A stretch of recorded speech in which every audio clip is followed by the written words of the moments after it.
গ্যাসের দাম কমানোর সুযোগ থাকা সত্ত্বেও উল্টো দাম বাড়ানোর প্রস্তাব করেছে বিতরণ কোম্পানিগুলো। শিল্প খাতে গ্যাসের দাম ৩৫ টাকা থেকে দ্বিগুণেরও বেশি ৭৫ টাকা বাড়ানোর প্রস্তাবের উপর শুনানিতে তীব্র সমালোচনা করেন সংশ্লিষ্টরা। বিশেষজ্ঞ শামসুল আলম প্রশ্ন তোলেন, গ্যাসের দাম বাড়ানো এবং উন্মুক্ত পদ্ধতিতে কয়লা উত্তোলনের মতো সিদ্ধান্ত কেন এই সরকারকে নিতে হচ্ছে, কারা এর জন্য চাপ দিচ্ছে। শুনানি শেষে এনার্জি রেগুলেটরি কমিশনের চেয়ারম্যান জানিয়েছেন জনবিরোধী কোনো সিদ্ধান্ত নেওয়া হবে না। আরও জানাচ্ছেন নয়ন আদিত্য।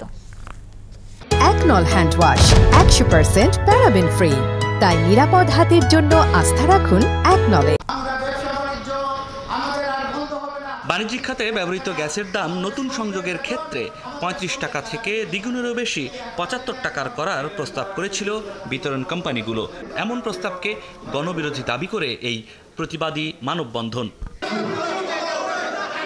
বাইরে যখন বিক্ষোভ চলছে তখন ব্যায়াম ভবনের ভেতরে চলছিল গণশুনানি। এক পর্যায়ে সেখানেও বিক্ষোভকারীরা ঢুকে পড়েন।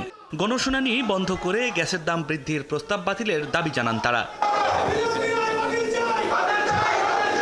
এ সময় বিভিন্ন পক্ষের যুক্তিতর্ক শুনছিলেন বাংলাদেশ এনার্জি রেগুলেটরি কমিশনের চেয়ারম্যান জালাল আহমেদ। বিভিন্ন পক্ষের প্রতিনিধিরা জানান, দাম সমন্বয় বা বৃদ্ধির কারণে জনগণের ওপর কী ধরনের প্রভাব পড়বে বা পণ্যের দামে কী ধরনের প্রতিক্রিয়া হবে সেসব নিয়ে কোনো কথা বলা হয় না। যেখানে দাম কমিয়ে জনগণকে স্বস্তি দেবার সুযোগ আছে, সেখানে দাম বাড়ানোর তীব্র সমালোচনা উঠে আসে শুনানিতে।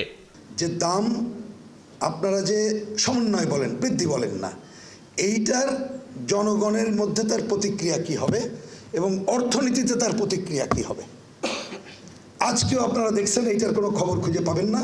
এই প্রস্তাবটা তো করে দেওয়া হয়েছে বাংলা আদানির স্বার্থ রক্ষার জন্য। আমি ৩০ টাকা দিয়ে যেই প্রাইসে মাল বিক্রি করব, আরেকজন ৭৫ টাকা দিয়ে তো ওই মাল বিক্রি করতে পারবে না, তাইলে সে তো আর অর্ডার পাবে না। 11-12% যেখানে পিলফারেজের কথা হচ্ছে, এটা তো সরাসরি চুরি।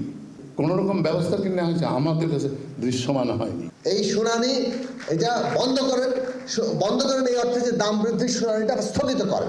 এটা এই মুহূর্তে কোনো দাম বৃদ্ধির জায়গাতে যেন না। কিভাবে গভর্নমেন্ট চালাবে, যদি আপনাদের এটা হয় যে IMF এর রিকোয়ারমেন্ট কিংবা তাদের কন্ডিশন, সেটাও জনগণের কাছে পরিষ্কার করা দরকার। গেল ১৫ বছরে গ্যাস খাতে কি পরিমাণ টাকা লুট হয়েছে জনগণকে তার হিসেব দেওয়ার আহ্বান জানান ক্যাবের জ্বালানি বিষয়ক উপদেষ্টা শামসুল আলম। তিনি বলেন, জ্বালানি খাতের লুটেরাদের বিচারের আওতায় আনতে ট্রাইব্যুনাল গঠন ও কমিশন আইনের সংস্কার করতে হবে।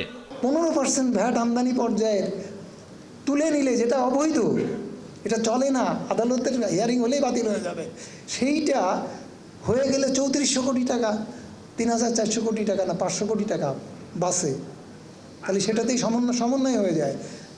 তাহলে সেইটা কেউ বুঝলো না। আপনি কমিটি গঠন করেন, আপনারই এখতিয়ার। আর জ্বালানি অপরাধীদের বিচারের জন্য, তাদেরকে বিচারের আওতার জন্য আপনি ট্রাইব্যুনাল, আপনার আইনের বিশেষ ধারা আছে যে ট্রাইব্যুনাল আপনি গঠন করতে, বিচার করতে পারেন, তাদের করেন।